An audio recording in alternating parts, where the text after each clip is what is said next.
রোববার ও সোমবার ছুটি ঘোষণা করেছে দিয়াবাড়ির মাইলস্টোন স্কুল অ্যান্ড কলেজ কর্তৃপক্ষ। প্রতিষ্ঠানটির প্রিন্সিপাল জানান, শিক্ষার্থীরা এখনও মানসিকভাবে বিপর্যস্ত। দ্রুততম সময়ের মধ্যে তাদের স্কুলে এনে কাউন্সেলিং করা হবে। সে পর্যন্ত অভিভাবকদের সাথে যোগাযোগ রাখছেন শিক্ষকরা। এখন পর্যন্ত নিখোঁজ কেউ নেই বলে জানান প্রিন্সিপাল। যে 5 জন নিখোঁজ ছিল তাদের মধ্যে 3 জন শিক্ষার্থী সহ সবার মরদেহ বুঝে নিয়েছে পরিবারগুলো। এদিকে শনিবার সকালে স্কুল গেটের সামনে সাধারণ মানুষের জটলা দেখা যায়। বেশিরভাগই গেটের ফাঁকা অংশ দিয়ে ভেতরটা দেখার চেষ্টা করছে।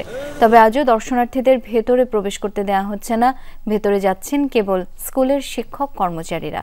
অনেক অভিভাবক আসছেন স্কুলের শিক্ষা কার্যক্রম কবে নাগাদ শুরু হবে তা জানতে।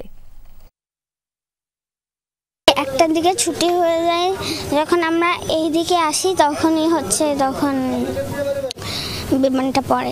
4টা রুম নারকেল গাছ দেখলাম, গুনে গুনে দেখেছি 6 থেকে 7টা নারকেল গাছ জ্বলে গেছে। সে ছিল সিঁড়িতে দাঁড়ানো অবস্থায় ছিল।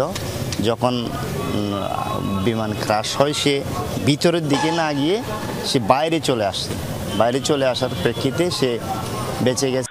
দিয়াবাড়িটা অ্যাটলিস্ট খুলছে না, এটা ফর শিওর। আমাদের তো আরো ইসে আছে, মানে ক্যাম্পাস, এখন ওইটা হয়তো বা মানে ওই ক্যাম্পাসের পরিস্থিতির উপর ডিপেন্ড করবে। বাট আমরা উত্তরার এই দিয়াবাড়ি এটা খুলছি না আর কি। কালকে ছুটি আছে। এই মুহূর্তে মাইলস্টোন ক্যাম্পাসের সামনে রয়েছেন সহকর্মী রাব্বি সিদ্দিকী। যাব তার কাছে। রাব্বি, শিক্ষার্থীদের কাউন্সিলিং আর স্কুল খোলার ব্যাপারে প্রিন্সিপাল আর কি তথ্য জানিয়েছেন একটু জানাবেন আমাদের।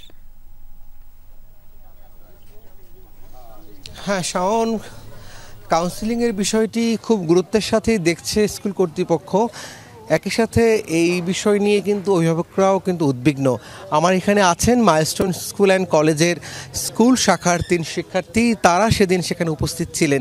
একটু যদি বলতেন যে এখন আপনাদের মানসিক অবস্থা কেমন?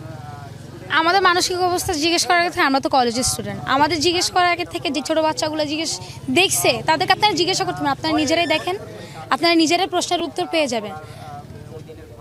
আমার সবার কাছে প্রশ্ন, এটা কি এখানে কি দেখার কিছু আছে?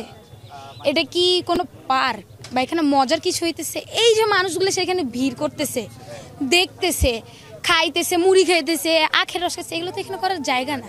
এখানে বাচ্চাগুলো মারা গেছে, এখানে একটা প্লেন ক্র্যাশ হয়েছে, একটা ফাইটার জেট ক্র্যাশ হয়েছে, এটা দেখতে আসার কিছুই নাই। আপনারা বাসায় বসে ওদের জন্য দোয়া করেন, নামাজ পড়েন, আপনারা এখানে কেন সে ভিড় জমাবেন? এভাবে এখানে ভিড় জমাচ্ছেন, এখানে ঘোরাঘুরি করতেছেন। যা ঠিক ওই দিনও যেদিনও ঘটনা ঘটে, শুধু মানুষ দেখতে আসছে। কি কারণে দেখতে আসে? তারা বাচ্চাদেরগুলোকে যেতে দেন। ওই দিন পানির দাম 2 লিটার পানির দাম 600 টাকা করছে। রিক্সা ভাড়া 30 টাকা 40 টাকা জায়গায় 100 টাকা 200 টাকা, সিএনজি ভাড়া 1000 টাকা।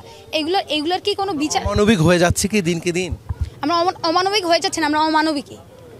বাংলাদেশের মানুষ অমানবিকই হয়ে যাচ্ছে না, আমরা জন্মগতই অমানবিক। যে বাচ্চাগুলো পড়ে গেছে তারা পানি চাচ্ছে, তাদেরকে বলা হইতেছে টাকা দাও এরপর পানি দিব। কেন টাকা দাও এরপর পানি দিব কেন?